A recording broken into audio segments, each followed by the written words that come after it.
Mad Flow Music. San Pablo eh! Norman, patay gutom. Norman, pangit, patay gutom. Norman, patay gutom. Okay na. Patay gutom si Norman. Putang ina! Norman, hampas lupa. Strong Igorot at work! Kahit yung lang sabihin, pumunta ka, talaga matapang ka! Makagago! Boy! Norman, pangit, hampas Pare, sa inidoro ko natutulog, pare. Hampas lupa Galingan mo si ba? Norman. Kayo ang mga tunay na demonyo!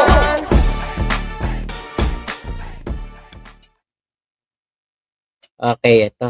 Kung sino-sino na lang idadamay mo, kung sino-sino na lang itatrash talk mo, kasi yung mga estupidong vlogger na tumitira sa'yo dati, hindi ka pinapatulan. Literal na pineperahan ka lang. Ginagatasan ka lang. Gets? Sa akin, Norman, hindi ganun. Sa akin, talagang wawasakin kita sa social media, which wasak ka na, durog ka na, di ba?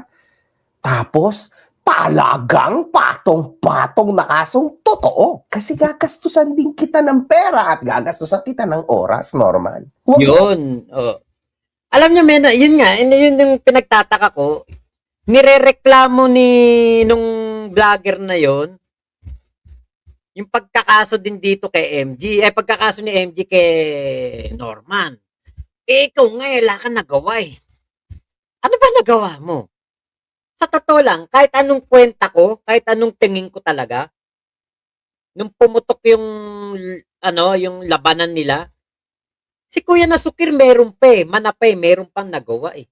Pero itong si, yung small vlogger, wala talaga. Wala talaga, sa totoo lang. Ilang taon siyang nanatili as kulaong, anti-kulaong, wala siya nagawa. Alam mo yung wala ka nang nagawa, hindi ka naman nagdemanda, wala ka namang napatunayan, diba? Wala ka naman ilalabas na ebidensya, ikay naging anti-kulaong na matindi, na nabigyan mo ng matinding problema si kulaong, pero ikaw pa yung may ganang maghanap ng, ng resulta sa ginagawa ni MG. Kapal naman ang mukha mo. Manggagatas ka na nga lang, demanding ka pa. Mojo Fly, hanggang ngayon, Marcos pa rin daw name niya. Sige, raulo talaga si Normie. Ayaw tawaging Norman. Tita mo, galit na galit nung nasabihang Norman. Germ out. Oh, ang pagkakalam ko, Boss Mac, may loophole ang PSA. Pwede ka kasi mag-late registration eh. Kaya dalawa yung PSA niyan. Yes po. Oh. Di ba sinabi naman niya, no? Sinabi din ni Kulaong dun sa wiretap, kay FLM4 Filipinos namin nadinig yan. Tumawag siya sa isang tao, tapos sabi niya, ipalate register yung kanyang birth certificate. Yun. O, nako, nakalimutan na natin yung ni MG. Dito na tayo kay MG ulit. Huwag mo akong igaya sa mga yan. Kasi unfortunately, totoong nakahanap ka ng katapat mo. Totoo to, Norman. Malapit na. Sobra, man. And I'm very excited. Tingnan mo. Mamaya yan, biglang i-trash talk mo yung Parañaque City Hall, ha? Sanay na sanay pa naman tayo dyan, no? In less than 24 hours, biglang nagbabagong statement.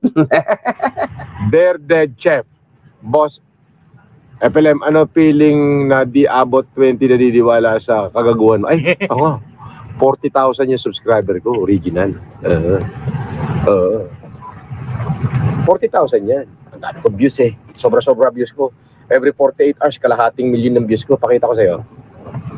Basta Kita nyo subscriber ni Kulaong, 41.4.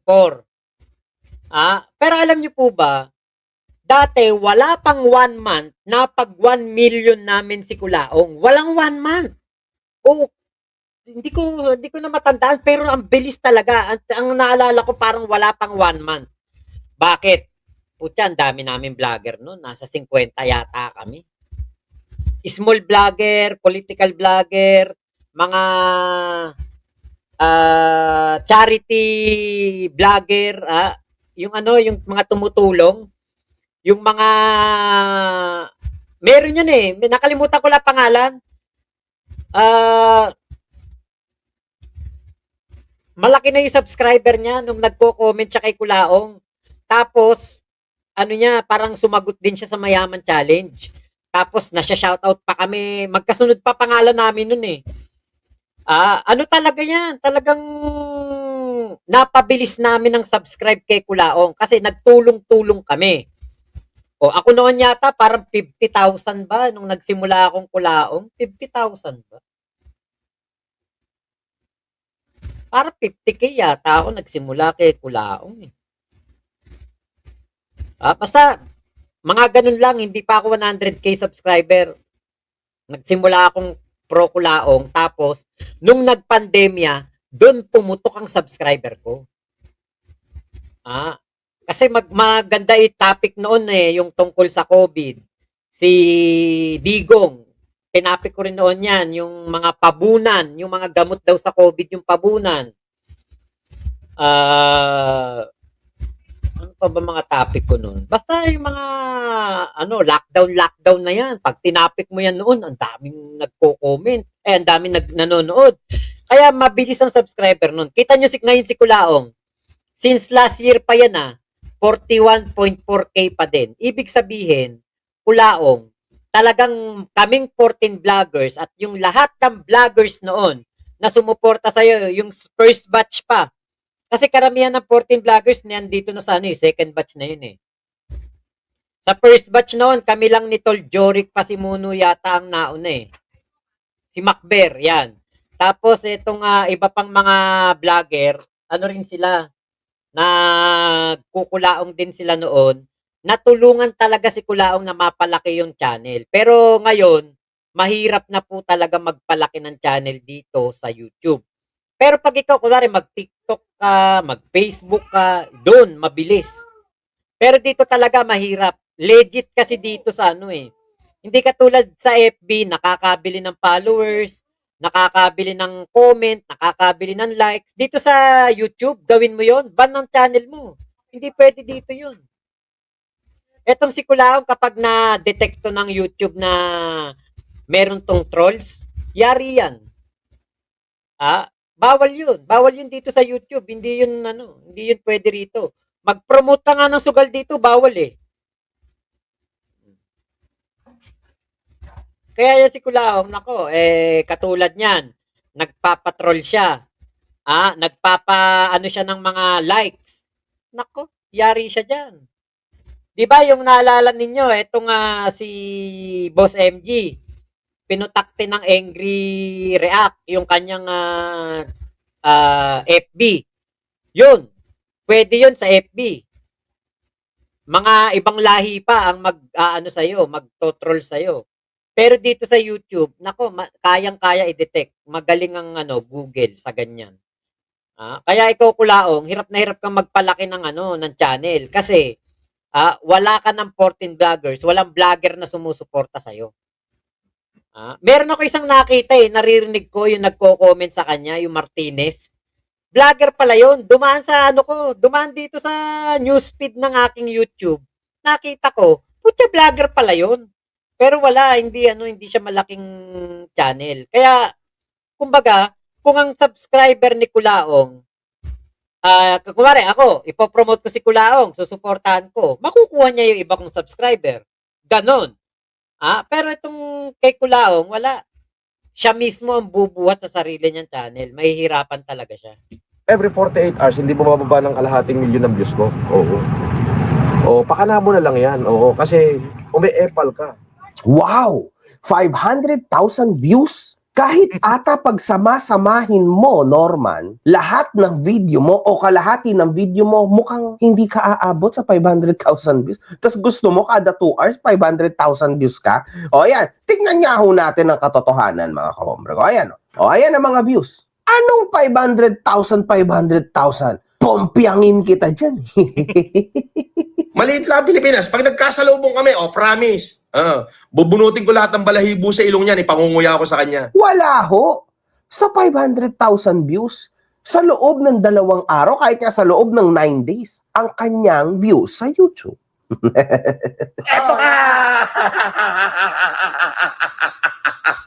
At huwag niyong kalilimutan. Ito ho ay real talk, mga kahombre ko. Wala na rin talaga si Norman Gusgusi noon. Lumakas siya dahil pinansin siya ni Makagago. What's up, man? Makikita nyo dito sa baba. Ito ho yung mga views niya. Nung ako ay hindi pa lumalabas sa buhay kamalasan ni Norman Gusgusi.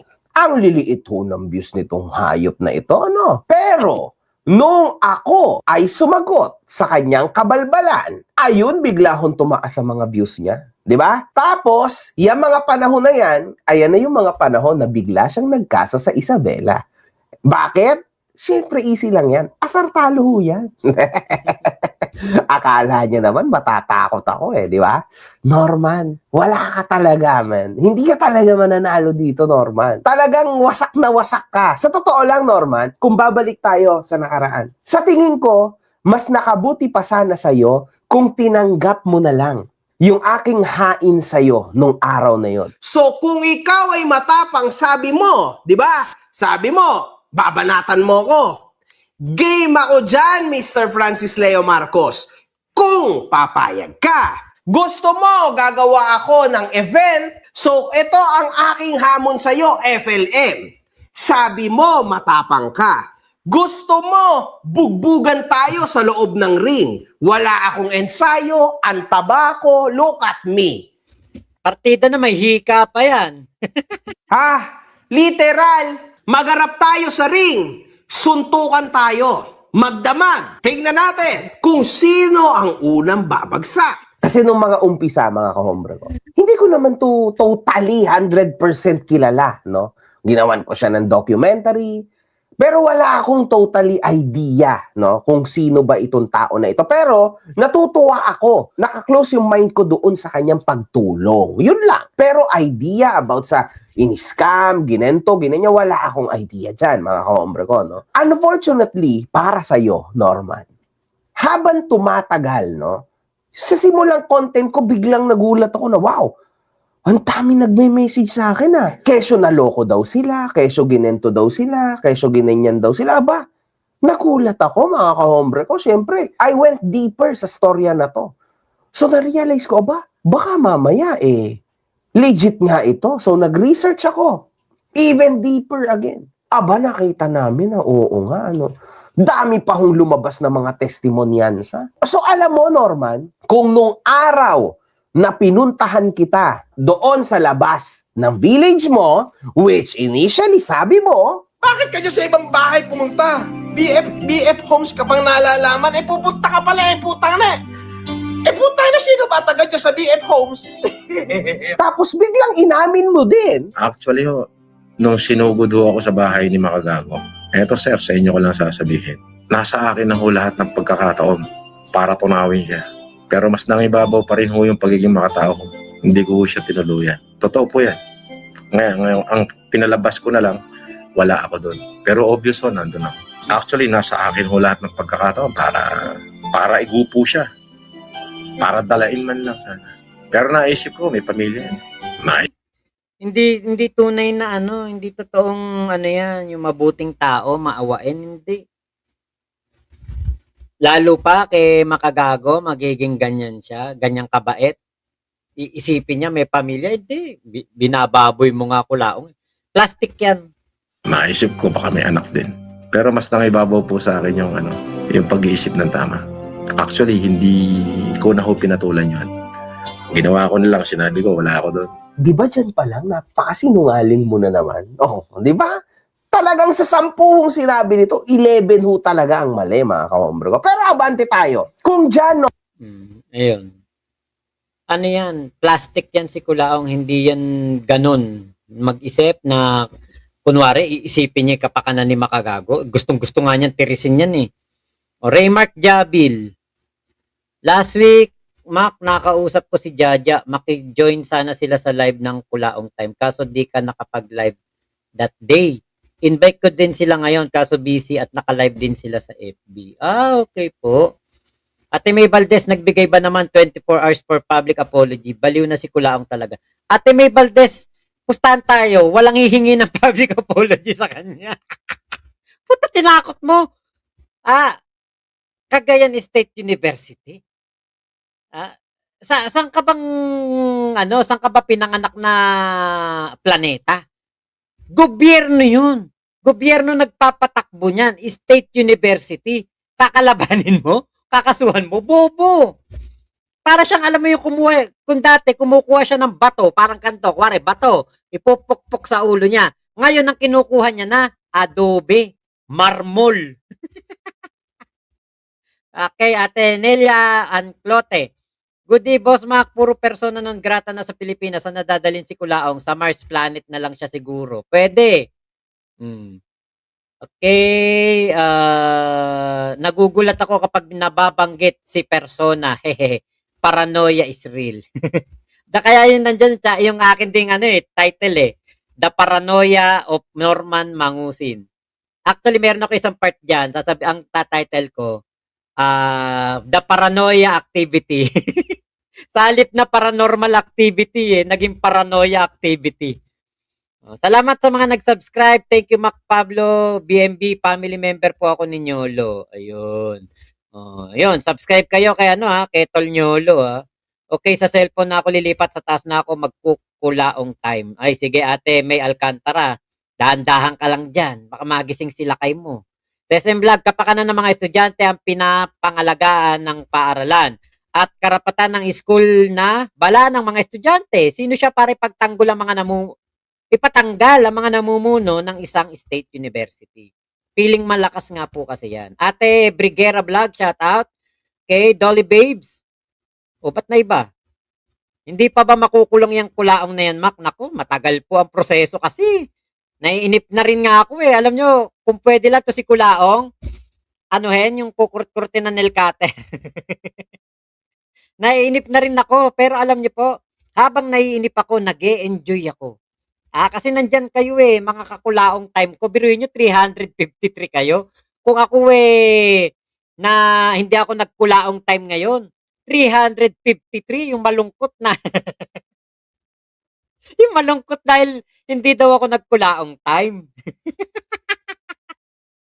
Pati doon sa comment nga sabi ni Joy, mag-post ka ng ng wala kang wifi signal kaya hindi ka makapagkulaong time. Ang dami nagko-comment kasi tinitignan din ni Joy yung mga sa upload. Mag-comment ka, mag-post ka na wala kang wifi signal. Tinuturuan ako ni Joy kasi daw, meron daw nagsasabi, Mac, ba't wala ka ng kulaong time? Hindi kami mapakali kagabi, hindi kami makatulog. Ikaw pampatulog namin. Mga ganun daw yung comment. Sabi ko, replyan mo na lang. Tapos sabi ko mag-ano ako dun sa post na wala akong wifi. Ayaw naman ma-upload kasi naka-hotspot lang ako sa Globe. Okay, 90% ng subscriber ni Kulaong nakasubscribe lang kasi gusto pagmumurahin siya. Tama. Kasi nga, kapag hindi ka naman nag-subscribe, hindi ka makaka-comment sa kanya. Justin Bills, ang ganda ng Kulaong effect sa'yo, boss. Pati ako napasub sa'yo. Basta makulong yan, OFW ba naman pinagkakakitaan? Kenkel, salamat sa mga nag-like na palike po tayo. Salamat. Justin Bill, sana humaba pa ang episode ni Kulaong para paldo lahat. O saka sana, actually, kung ako papipiliin, gusto ko, siguro mga 20-30 pa makulong si Kulaong. Para 4 na taon pa tayo magkukulaong time. Di ba? Kunwari, makulong na bukas si Kulaong. Tapos nakulong ng matagal. Walang pampiyansa. Ilan ba yung counts ng kay Boss MG? Ilang counts ba yun? Marami Parang 20 counts ba yun? Kung 40,000 yun kada counts, di wala siyang pampiyansa o 30 counts yata. No? Hindi ko matanda ko ilang counts yung inano ni MG. Kung ang bail niya kalahating milyon, wala namang pera. Di makukulong siya ng matagal. Magiging PDL siya. Paano pa tayo makakapanood ng mga katarantaduhan yan? Kasama mo noon si Jake Magnus, vloggers kayo ni Kulaong noon. Opo, Ate Dolly Babes, totoo po yan. Mojoply, walang palipad, wala sa mood mag-live. Boplox, di ba? Walang boring nga yung live ni Kulaong kanina Nakita ko kay Kuya Ramil, Koreano. Blasto Domingo, boss, napanood ko ang content ni Kayo at Alfa Romeo. Wasak si Kulaong sa dalawa. Oh, yun. Yun ang maganda, di ba? Kay Ate Maria Aira, God will bless your good heart. Boss Mac, di ka madamot sa pag-share at nag-endorso pa ng ibang channel. Naku po ate, lalo noong panahon ng pandemya. Maniwala ka ba si Kuya Nasukir? Ako nagpa-monetize dyan.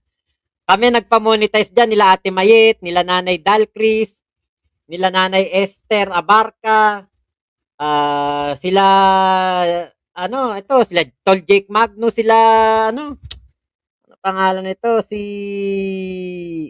DJ Byron. Yan, mga kasama namin yan. Pinaglalamayan namin gabi-gabi para lang makumpleto yung watch hour niya saka yung kanyang subscriber. Ang dami ko pong natulungan dito. Ang lalaki na nung channel nung iba. Hindi na lang ako magbibigay ng pangalan. Pero yung iba, kaibigan ko pa rin ngayon pag napunta nga ako sa channel. Shoutout ka agad eh. Pero meron pong iba, hindi na, para ewan ko lang kung kilala pa ako. Dati excited ako mauyo si Kulang, pero lately parang naiisip ko na wag muna soon kasi mamimiss ko tong community natin. Oho. Pero wag kang mag-alala, Ate Aira. Kasi nga, kahit naman mahuyo si Kulaong, tayo naman andito pa rin. May Kulaong time pa rin tayo kahit wala ng Kulaong. Kahit hindi na relevant si Kulaong, Kulaong time pa rin tayo. Unbothered Queen, hello from Kayu here. Ayun. Shoutout po sa mga viewers ni Kayu. Kyrie Justin, bagsak na si Kulaong kay MG. Partida, di pa sila nakasampa sa ring. Partida na nga, may asthma pa yon si MG. Mamimiss talaga, di ba, Kuya Henry, Ate Aira. Kuya Manny, si Casper nga, pinabayaan na niya. Walang kwentang tao yan. Tao pa ba yan? Kay Norman tayo. Maso. Blasto Domingo watching from California, USA. Earthlings Royal. Boss, dapat talaga makulong yan si Kulaong. Puro katarantadon ginagawa. Pati mga estudyante, dinadamay niya sa kagaguhan niya. Kyrie Justin, bagsak na si Kulaong kay MG. Partida, di pa sila nakasampa sa ring. At Kuya Henry, new member, number 2. Bagsak na si Kulaong kay... ano pala to? Ano ba yan? Katimmakmak mo ba yan, Kuya? Paranormal activity. Pwede, no? Pwede. Malala na si Norman, hindi ba siya naaawa sa mga lawyers niya? Wala naman po kasing lawyer yan, iisa lang. Sabi nga yun daw poblador, wala daw hindi daw ng poblador yan Siguro pwede ako, Ate Aira, baka pwede mong i-chika sa amin. Si Ate Aira, baka yan, pwedeng kamustahin ng mga taga-law firm ng poblador. Okay, Ate Petro, nakakawala ng homesick. Mojoply, Corina Sanchez Roas is waving, Sir Mac, abangan. Tama. Tingin ko may interview talaga. Kenkel, madami-dami na utang mo sa amin. Oo nga no? Kada Kulaong time na hindi makapagkulaong time parang nagigilty po talaga ako. Parang pakiramdam ko, alam niyo, hindi kumpleto yung pagkatao ko na. Kaya Ate Michelle, oy, si Ate Michelle Hello sa'yo, Ate Michelle part na kasi ng morning routine. Morning routine ang Kulaong time. Mary Chantel, kakantay ko ng Kulaong time, san na ako napunta mga live.